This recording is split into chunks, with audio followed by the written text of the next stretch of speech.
Hey, this is Jeff again with evolveventuresreguideservice.com, REIGVIDESERVIS.com. Want to do a real quick video and talk about getting all up in their business. I have this really good habit of getting all up in people's business.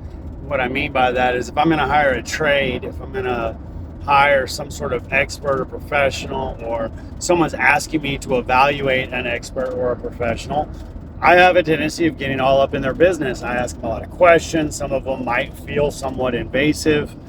But the reality is, the only time I ever have any issues with anybody having any problems with any of my questions is if they don't have any idea what the hell they're doing.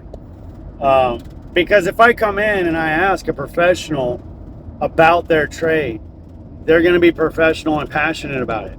That's why it's their trade, their chosen craft. There's very few people that don't like or enjoy talking about the thing that they've dedicated their life to, the thing that they can show everybody that they know what is up. That's very rare, right? Like if I go in and the carpenter, the finished carpenter, showing me his craftsmanship, and I'm like, yeah, what kind of bevel do you put on that? Man, how did you learn how to do that? You know, so on and so forth.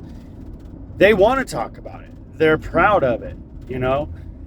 There's going to be the occasional person that's grumpy and doesn't really like to talk. There's a person that just, you know, people assume that just because you're a trade that you're going to be, you know, cracking jokes and having a good time and all that stuff. But that's not necessarily the case either.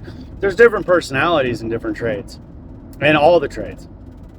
Now, the reality of it is that if you're not willing to get up all in people's business, you're not willing to check their insurance, make sure they not only have general liability insurance, which is really only protecting if the whole thing like falls down and someone gets hurt.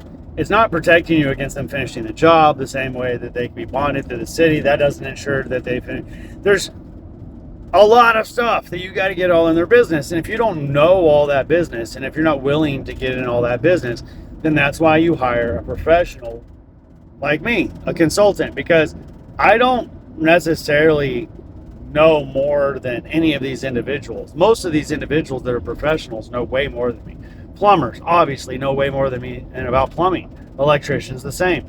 So if I step onto a site and I instantly can tell that I know more than the plumber or the electrician or the HVAC guy or any of those people, that's worrisome, because I do know a lot, but I definitely shouldn't know more than them. That's the advantage that I have, is I've been through this day in and day out for a majority of all of my adult life, but a majority of my life that I can remember.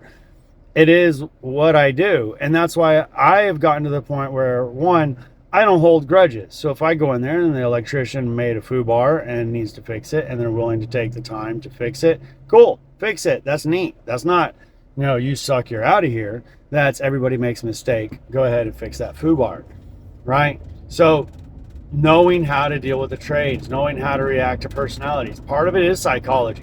Part of it is knowing how to motivate people, because you can't just go up and say, hey, I really want this done by Monday. Can I offer you more money? Because if their daughter or son's birthday is on Saturday and you're asking them to work on Saturday, probably not going to happen. It might happen. Probably ain't going to happen. But what else can you do? Can you motivate? Is there enough time to have them stay late a couple of nights? Could you offer to go get them pizza, go get some materials? What could you do to facilitate the thing that you want? Because if you're not willing to put in any effort and you're just like, yeah, I'll give you a little extra money, it doesn't really seem like you really want that done.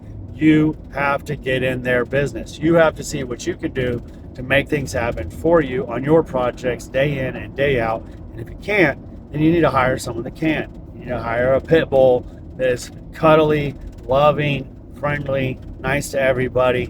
But if they, see that you're getting messed with, it becomes, aggressive. And there's warnings. There's some barks, but there is bite. And that's what's important, is knowing what to do when these things fail, knowing what to do when these things succeed, knowing what to do in each of these situations is the ability to get in people's business and figure out what the real issues are so you can find real solutions. Because problem solving for profit is what I do. It's what people in my position do. I don't know a whole lot of people that are construction consultants that work from every level. Most of them are way too expensive and they only work at the top, or there's some that are in the lower echelons. But I just don't like seeing people get ripped off, be it the contractor, the trade, the any person involved. I like everybody getting what they're supposed to get. And whenever you have any kind of problems, you tend to start picking away at the availability of profit for everybody that's involved, and that profit starts going into other people's bank accounts instead of the people that did the work. Anyway, be blessed, bless others.